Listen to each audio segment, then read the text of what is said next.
We've been slacking. Why have we put off the podcast so long? I don't know. I just think I was emotionally overwrought with stuff here. I needed a break, I think. A break from my life of nothing.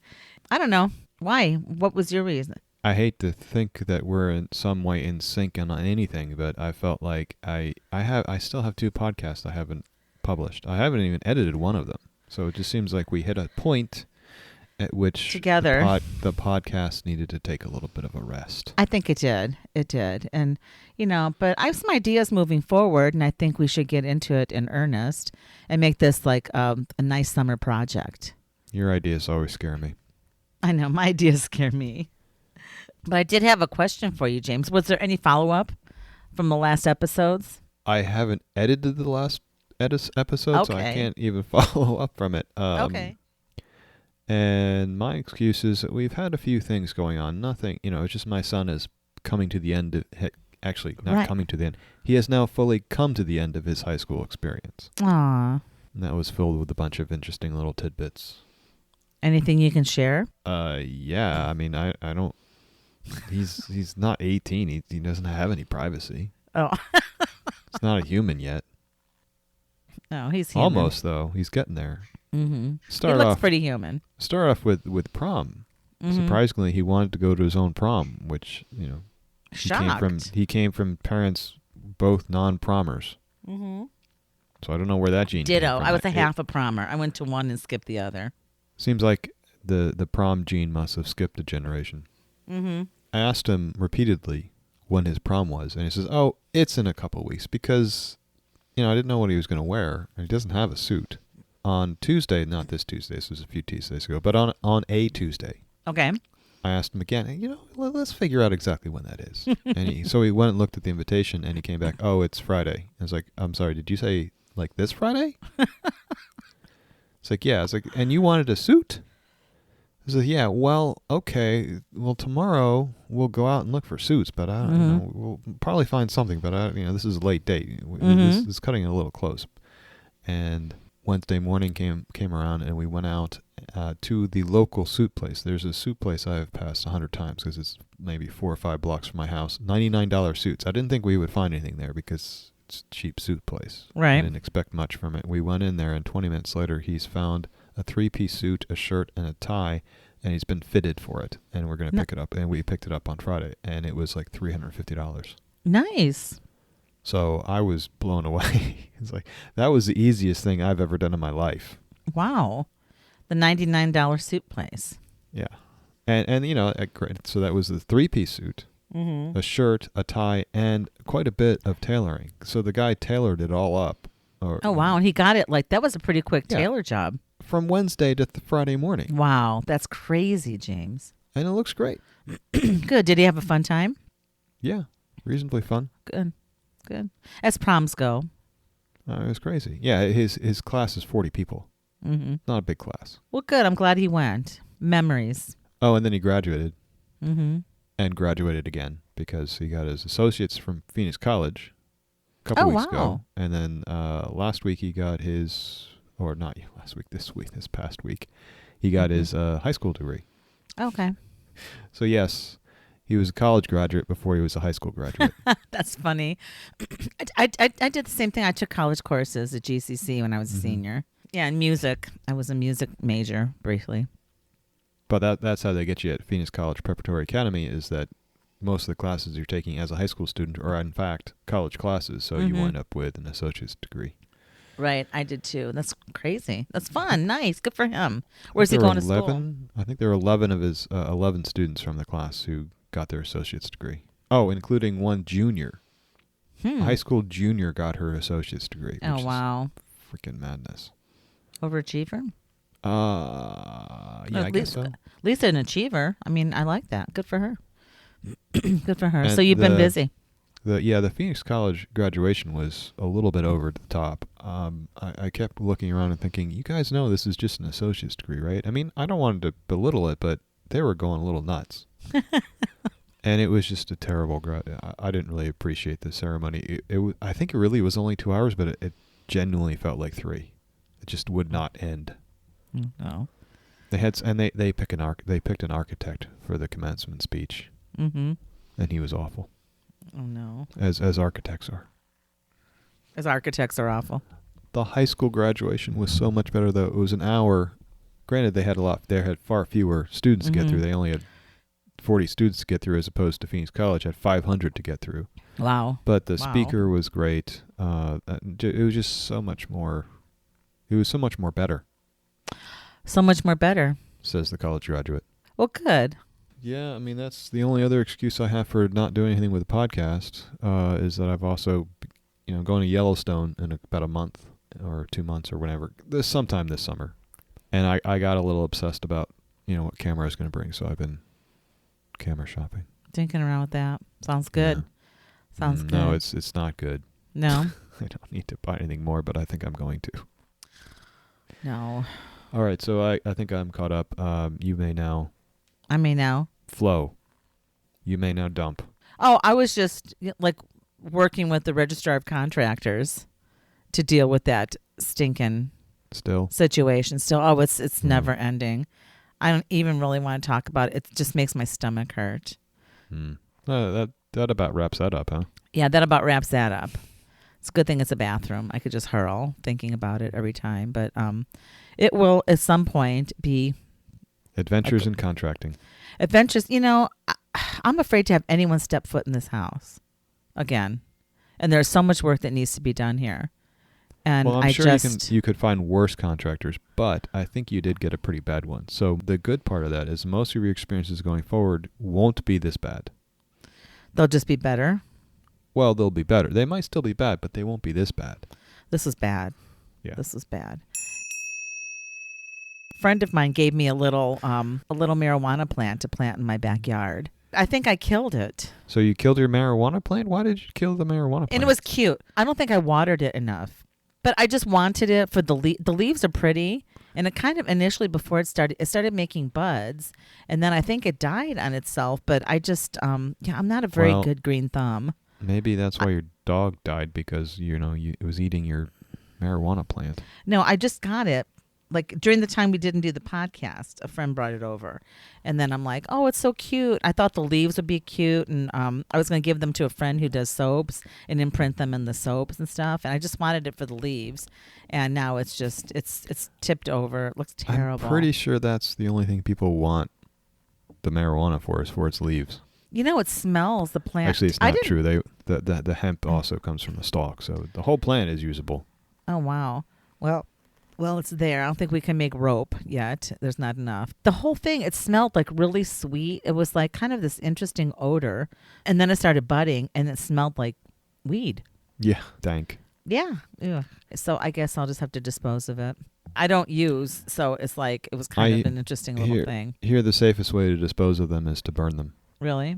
Where am I going to do that? That was a joke. Oh. Because you burn marijuana. Okay, I got it. That's one way. Okay. That's one way. There's two ways to properly dispose of it, apparently. Is either through fire or through baking. Your choice. Yeah, I don't know about baking it. Yeah, I think it's pretty much toast. No pun intended. Yeah, I didn't water it enough. And I also killed a basil plant. I was trying my thumb at gardening during our hiatus.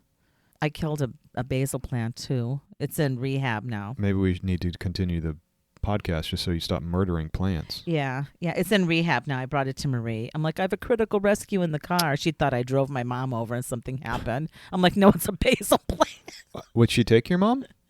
I don't know. Someone. You should do that. You should give that a try. Oh, okay. Just drop her off. Walk her and tennis shoes. Oh, God love her. Anyway, so no, I did have a question. And I started cleaning out that, I call it my art barn. It's basically just a shed in the backyard. And I found a couple things back there. And I just had a quick question for you. Mm-hmm. When you were at RISD, did you learn anything about Brutalist? You knew that I went to RISD? Yes. Oh, good.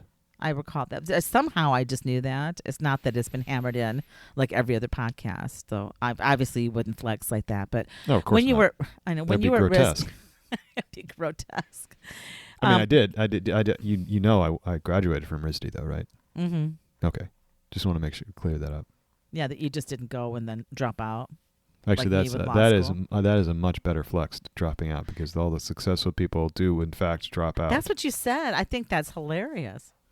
But anyway, did they talk about brutalist art? Did you hear anything about brutalist art when you were at RISD? I know brutalist art because I'm a civilized person. I know what it is. I'm sure we talked about it. I don't remember specifically. Yeah, because I found a piece like about 23 years ago, at least it was late 90s or early 2000s, that a friend of mine, Sylvia, had given me this piece of metal that she had, that her husband, who was a photographer, found somewhere in New York City. And she's like, I've had this stuff, just, and I'm like, I love it. What is it? And someone had kind of jury-rigged like a little light under it so it would like illuminate the little holes in this. It's basically a cast piece with like torch holes. It's like torch pierced. Mm-hmm. They call it torch pierced. And so someone had put this little light, and I'm like, that's not supposed to be there. But the top, it clearly was a lamp. She's like, I don't know, just take it. He probably used it for photos or something. He found it maybe in some alley in New York City or whatever. I'm like, okay, great. So I took it and I'm like, oh, I love it. And then I put it in the shed with everything else that I have in there. And so you're lucky that Louise Nevelson didn't find it. Right? I know it would have been would have been somewhere on a wall with a box over it or would have been in a box. So anyway, fast forward to like this little find I found on like OfferUp, and it was just this box of milk glass, and there was a lamp in there. So I took the milk glass lamp over to Phoenix Lamps, and I can't say enough good about that place. It's amazing. It's on like 22nd Street in Indian School. Mm-hmm. Yeah, I've been there. I took it in. They're like, oh, this is so sweet. And I'm like, yeah, I found it in this box, And so they rehabbed it for me. And as I was talking to the lady and I was looking around, I said, I have this other weird thing.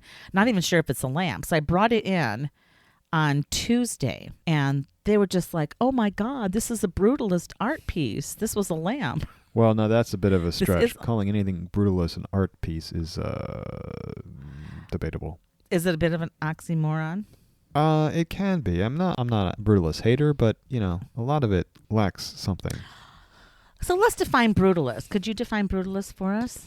Brutalism was Eastern European, Russian primarily, but it was also European style from, what was it, the 40s or 50s? It was like 40s, 50s, and then some of the people worked into like the 60s. And today, it was basically the nut of the idea is to go all in on modern materials of the day, which was the concrete, and right. to not try to hide the nature of the material, which meant unfinished, raw, brutal concrete in very blocky, simplistic form. Right. Ornamentation was seen as the not a thing you could do. It's the exact opposite of it looks like the back of something, right? Like a brutal. It looks like the back of a painting or the thing you're never supposed to see. It was so raw. Right. But it also has the association of the Soviet era because they kind of inherited that. Aesthetically, it's a little bit questionable. Some brutalist things actually I do think look good, but the overall style is not the greatest, and then its association politically is also not the greatest. So it's just. I see. Yeah, I think this is an Italian piece by. I did a lot of research after I got home, and I found this Italian guy. Like Sylvia said, she knew it was Italian. I guess her husband knew more about the piece than we knew. But we can't ask him. He's no longer with us. But she's like, no, I knew it was Italian. I think it's an artist by the name of Marcello Franconi, who did like lamps, and he was actually a ceramist. I mean, he did ceramics, and he was a metal worker. You sent me a picture. Is it exactly like the picture you sent me? That is a hexagonal piece. It's exactly like that, except it's round. Oh, interesting. Exactly. Cylindrical. Exactly. All right. So is your piece steel or is it bronze? It's bronze. Okay, because the one that you sent me the picture of, they claim that it's bronze, but it's absolutely steel. It's steel with the bronze. It's like I'm not sure. I think they said Fanconi worked with steel, and he worked with bronze with the brass overlay. And this kind of has, I don't mine know has what kind brass of a, overlay means. Like brass, like it just, there was like brass on top of it. It was like a bronze piece, but like it looks like there's something on top of it. I was wondering if it was painted or somehow covered. Like that it was covered. I don't know why you didn't just send me a picture of yours, because we can do that these days. Because I don't have a picture of mine. Was it at the lamp store now? It's at the lamp store. I left it there, And then we were going to illuminate the base. I didn't even know. And then I went home and I found that picture. And so I took it over there on Wednesday and I'm like, just do this with the pole and just restore it to how this lamp.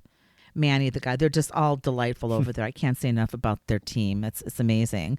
And Manny's like, he was like, yeah, he goes, definitely. I said, I think to illuminate the base would be hokey at this point after I saw it. I don't want it to be hokey. It might look cool, but yeah, it could probably look right. So just I wanted to make this clear that the picture you showed me, the in the description it says bronze plate. Bronze plate. Torch cut. It's not bronze because you know what bronze doesn't do? Pierce. It doesn't rust. Oh. And there's rust on top of this one. Not only that, but it's also, unless they messed up their photography really badly, it's not bronze in color. It is steel in color. So I just wanted that to was say, a black and white photo I sent you. No, it wasn't. Oh, it wasn't? No, okay. no. It's illuminated, and in some of the illumination shots, you can see a kind of a gold color from the bulb, and you can there's it looks black and white because it's steel. Okay. Yeah, this is it's really heavy. And underneath it looks like steel. It looks like someone plated it or did something on the outside of it. I don't know what kind of nonsense they're pulling, but it looked like steel to me. Anyway, so these pieces, it's a plate of metal. It's a kind of metal plate since I don't know exactly what it is. I don't know what it is. That's been cut in short cuts made with a torch. So they're short rectilinear cuts, like just a slash. It's a short straight slash horizontally or vertically. But because it's cut with a torch, the edges are very soft and bubbly, like toothpaste. Not like toothpaste. melty, like it melted. It's very sloppy.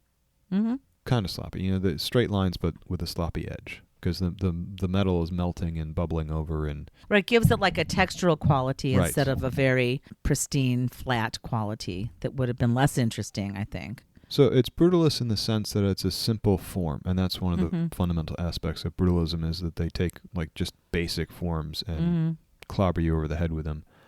And the simplicity of the cuts and the rawness of the cuts, they're not trying to hide anything here. But it is also quite a bit lighter in aesthetic appearance than most brutalist pieces would be. But I would say this kind of reads as brutalist. I think it's brutalist light compared to some of the other research I was looking at, and the buildings that are considered brutalist. Are very, it does resonate like Soviet era. They just look like blocks of like dormitories or something. Yes, exactly. Soul crushing construction. Soul crushing construction. But this is absolutely, and like when you handle the piece, it's like, it's just so delightful. There's such an, like, I hate to sound like this, like an energy about it. I mean, I just love it. That's what happens when you hand, even if you hand even a terrible aesthetic style to an Italian, they're like, yeah, I can make something beautiful out of that because I'm Italian. Shut up, sit down, sit over in the corner, don't say a damn word, and I'll make something beautiful. Yeah, so I love this piece. I'm so excited to get it home. And of the two lamps, I mean, I really liked the little milk glass one. This is so much more my aesthetic. Not that I guess I could probably live in a very industrial place, but I'll definitely use this. I mean, I can't wait to get it back. I have a place for it already picked out, and I'm excited for it. Well, I'm going to steal it and sell it so I can buy a camera. Right, I know. I was shocked at the price on that, but that's like from Cherish, like the thing. I mean, I doubt that it's actually worth that, but I don't care what it's worth. I like it, and I held on to it, and I called my friend who gave it to me. She gifted it to me. She's like, oh yeah. She's like, how we said that it was Italian. I'm sure it's this guy. I mean, there's nothing identifiable. There's no maker mark on it. There is an area on the bottom. Looks like there might have been some sort of a maker mark, but it was like the metal's been torn off. It was like cracked off. Huh. That's weird. Yeah. So yeah, it is. It's kind of weird. This thing's been through it. It's been through it. Well, that's the nice thing about brutalist pieces is they can survive. They are designed. It looks like they're designed to survive a nuclear holocaust. Yeah, it'll be like the brutalist pieces and the cockroaches. Yes. And is that the world you want to live in? Not really. Thanks. I'll check out. I'll take my check, please. Thank you. So anyway, that was just that was probably the most exciting thing that happened. A couple little finds for lamps, and then meeting these delightful people at Phoenix Lamps. I mean, I can't say enough about how helpful they are, and it's really a great place. You can't rewire a lamp on your own? No, are you kidding? I can't grow a basil plant on my own. A basil. Rewire a lamp. Wow, I don't think A anybody basil. can. Yeah. Basil plant. No, Basil I cross wouldn't with- touch that with a 10-foot pole. No, and then it needed to be cleaned up, and it had to have a new heart put on it, and yada yada yada. I mean, there were things that needed to be done to it, and it's absolutely adorable little piece. It's very girly. It's just like, I hate to, did I say girly? Oh my god. Yes, you did. Yeah, it's very dainty. It's like a little, it's like almost childlike. It's super cute. And it reads like 1950s cottagecore We're still or talking something. about the Brutalist lamp? No, I'm talking about the white one I found, the Okay. milk glass. I got. Wow. Okay. That Yeah, makes that's more how sense I now. know, like flight of ideas. But No, just let me know when we're changing topic. That's okay. That's all. well, so the general topic, the overriding topic was Are you okay? Diane started Feinstein, are drinking you okay? No, I'm drinking this Starbucks drink that came out of a can and has guarana in it, and I think maybe it's affecting my I don't know what ability to any of that speak. means. I I'm don't just know wondering, either. Do you have like inflammation of the brain?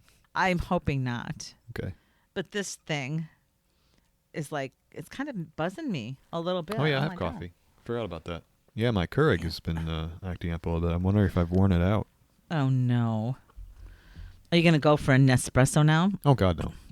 Those things are way more expensive. Mm. No, if I did have to replace it, I would just go with another Keurig. I've brewed thousands of cups of coffee with this thing in relative ease, so I can't complain. No, but the last week it started brewing a cup and it stopped about halfway. Not even half, maybe a quarter of the way through. It's like, oh, that's weird. So I just pressed the button again and it started again and stopped again. So I opened it up and it threw up at me. No. Yes. So I popped open the top, and I'm looking at the top of the pod. I'm looking at the top of the pod, and it basically spurts hot water and grounds at me. Nice. My response was I laughed out loud because I'm not used to having it throw up on me. Right. It's like, what are you, an infant? What's going on here? But I think the only problem might be that the needles that puncture it on both the top and the bottom may be dulling a little bit or something. Because I don't. Yeah, I don't know. That makes sense. It's been there've been a couple failures lately, but can you just replace those? I haven't looked into it yet, so I've just been more careful about puncture process. I see. Yeah, this Starbucks came out of a can. Marie brought some over. She gets them at this Boy, how much better can life get? market. I don't know. I just put like a little bit of it in the cup, and like my old Starbucks. I was recycling this. This was a Frappuccino at one point. Don't talk to me. Don't talk to our audience like they can see what you're doing. Oh, okay. But this one, okay, I'm sorry. The cup I'm holding previously contained a Frappuccino. And I just put a little bit of that and then put some milk in it because I was afraid of this guarana caffeine. And I'm feeling a little buzz. I know. I guess it's Guarana. Is and it I just guess a it's type something of roast that, or bean or something? no, it's some sort of plant that has caffeine in it. And it's used for caffeine. And they use it in Red Bull.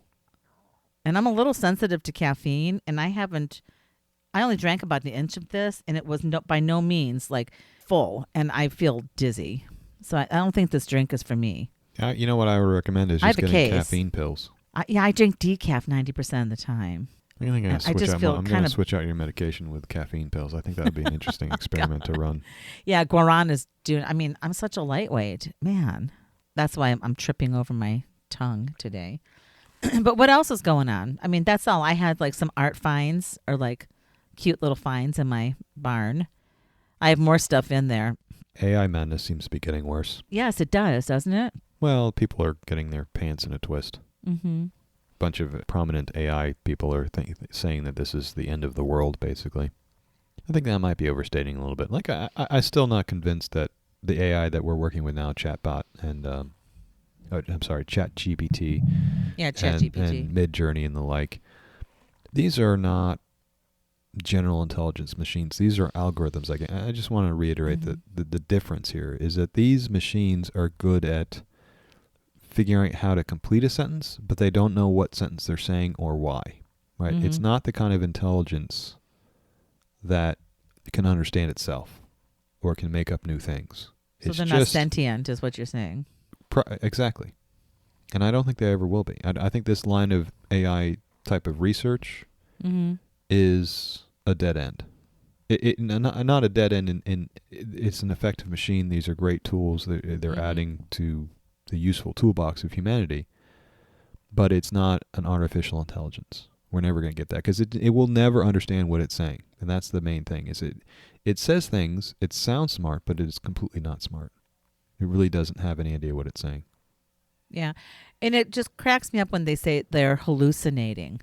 I mean, they really are imparting like a sentience that like doesn't exist. Yeah, it's a It's misunderstanding. like all of a sudden this weird thing is hallucinating. Now that's super scary. You know. It's a misunderstanding of the technology. Mm-hmm. Agree. Well, the other thing that was in the news, like briefly, was this Warhol versus Prince thing. Oh, yeah, I didn't see the actual images, so I wasn't sure what to say. Okay. Yeah, it's literally, you can do it like right now while we're on. Okay, I'll do that. So am I seeing this correctly? I'm seeing the original portrait of Prince, which is the regular photographic portrait, right. nothing particularly fancy. And then, of course, I'm having a hard time because I went to the New York Post and I can barely see what's going on the screen because there's so much crap trying to load in and whatnot. Anyway, and then I'm looking underneath it, and that picture has clearly been used to make a bunch of Andy Warhol style prints. So okay, so that's the controversy. That's the controversy. It's like identical. All right, so I'm looking at it now, and I'm seeing the original. I'm seeing the original portrait, which is, I guess, for the 1980s or whenever this was taken, an avant-garde portrait, but it's not really. It's just a basic portrait. Black and white. No, the one I'm looking at is in color. Oh, the one you're looking at is in color? Yeah. I'm seeing a black and white photo of Prince. And then I see Warhol is obviously using that exact portrait to Warholify it. He's just making silkscreen prints in different colors. And the controversy is that he lost a copyrights, or not him because he's dead, but his estate or foundation or whatever they're calling it these days, lost the copyright infringement case, saying that this was a copyright infringement of the original photograph. Yes, because it wasn't changed substantively enough. It's a big change, but it is very recognizably the photograph still. So that's the question. How much do you need to change it for it to be a new work? And that was my question. They didn't really articulate. I didn't read the Supreme Court decision. I didn't read any further than like the NPR article or whatever. I'll link in the show notes. But question is, how do you determine the amount of change? Like what amount of change is necessary? 30%, 40%? I mean, it's the not photo a question I'm of looking percentage, at, right? Because I don't know. And this is one of the problems with the courts is that do we really want our judges to be making artistic calls like this? Right. They're not. What the hell do they know? I mean, don't they spend most of their time at their millionaire friend or billionaire friends' retreats in the Hamptons and whatnot? Yeah. On free vacations? And on yachts and stuff, yeah. Judge Thomas? Oh, God, don't get me started. But no, this is clearly a portrait of Prince. It was taken by Lynn Goldsmith in 1981. And Andy Warhol did 16 silk-screened images of it. And then they said he used the photo as a reference. It just looks like it was the photo. Well, he took the photo as he must have taken a photo of the photo and used that as a transfer it onto the print. Yeah, it looks like a transfer. Yeah, that's exactly what he does. This is a pretty Warholian thing to do. The worst thing about this podcast, Catherine, is that we've talked so much about Warhol is that I know now how to spell his name properly. And I know that may not sound like a lot for most of you normal people, but as a dyslexic, I can't spell anything. And Warhol is not necessarily the way you would... It's not the way a dyslexic would spell it. Okay. Until he's forced to spell it so many times that it just finally sinks in. So that's the crime against me that has been perpetrated. Oh, God. Committed against me by this podcast. Right. The one that I think, in terms of the 16 images, the one where Prince has a purple face, to me really looks super identical. Like the ones where you can just see the color coming through and the orange face. Some of the other things were, just linear drawings or partial, color blocks of color. This is really a hard one for me to say because it's a different work, but it's got the original artwork. The original photo is literally the foundation of it. Right. but it is, pretty significant change, and there's nothing about it that would make you believe that the same artist made both of these things. Mm-hmm. I would err on the side that it's derivative, or it's a new work. Mm-hmm. It's close. I was like 50-50 on this. It's like I could see it from both sides. Yeah. I really can see the original, but then that takes into account like all of the screen print images or any kind of, when you start extrapolating it out, even to like collage artists who often use other people's images in their work. It's like, Precisely. Are you going to say now that, all of that, like there's copyright infringement on like 50 different magazine cuttings or something? That's exactly the point. Yeah, that's exactly the point that I have as well, is that you can't use any other aspect, any other element of anybody else's work in your work. Mm-hmm. And that's just not the way derivative works go. Mm-hmm. That's not how that works. Mm-hmm. I mean, that's a slippery slope. First you say, well, you can't use any aspect of it, and then maybe it's become style as well, because why not? Why not copyright the style as well? Isn't that the next step? It seems like it could be the next step. That seems like a bad rant. That'd be a horrible next step. So you would have sided with the Warhol Foundation on this one. Yeah, as I would have. As I agree with you. As distasteful as that is a concept, I would have. That's why I wanted to talk about it, because I knew you'd find that distasteful. But I agree with you 100%. But I really couldn't have less interest in this whole thing, because I have been told by credible individuals that Prince was some kind of musical genius, and I kind of like some of his work, but I don't think of him as being a genius. Mm-hmm. And I obviously have a pretty high level disdain for Warhol. And then the photograph that it's based on it's a fine portrait, but it doesn't strike me as being all that unique. Yeah, so it was just very spared down. It's just a bathtub full of bland. So I just don't care. Well, a bathtub full of bland with implications for the art world moving forward, because now they've defined this as being not even derivative, that it was simply a ripoff, basically. That's what I'm hearing them saying. It's a copyright infringement. It's a copyright infringement. So where do you take that? I mean, what does this mean for like the collage artist or someone else who's doing screen prints? Has this opened up a can of worms? Hey, all the art I make these days is in Midjourney, and there's no copyright applied to that anyway, so I don't care anymore. Wow. Sorry. No, I was just curious because I found it interesting. And I loved Prince. I thought that I enjoyed his music. I did think there was a genius aspect to him. Mm-hmm. And Warhol, I was neutral. When I say credible, I take it from credible sources that people have told me that he was a music genius. Pretty much compared to me, everybody's a credible source for music, because I have no taste in music. And everyone's a musical genius, huh? Everyone else seems to understand this music thing a lot better than I do. Yeah, I just, like his struggle and how he recorded all of the piece, himself, like doing different instruments and vocals, and no, I think the guy was cut down before his time. I cried that whole day when we heard of Prince's demise. It was a dark day for me. I thought it was awful. But yeah, I don't agree with the courts on this one. The more I look at it, the more I'm thinking, you can absolutely see the photograph, but this is not a copy or ripoff. I don't even understand. I think it seems like they don't understand copyright. Calling this a copyright infringement, the more I look at it, the harder it is to justify. Mm-hmm. Do you not understand derivative work? We should not leave these up to 9 justices somewhere in D.C. They are clearly not up to the task. Well, they're not doctors, and then they're clearly not artists. They get to make a lot of decisions. You know what? They're fired. That just doesn't make sense. This is just not acceptable. This is their work level. The quality of their work level has gone down lately. Right. And I just don't think they're up to the task anymore. Right. Agree. Yeah. So I wouldn't call this a copyright infringement. And I think it opens up a can of worms moving forward for other artists who do derivative work. A lot of people do.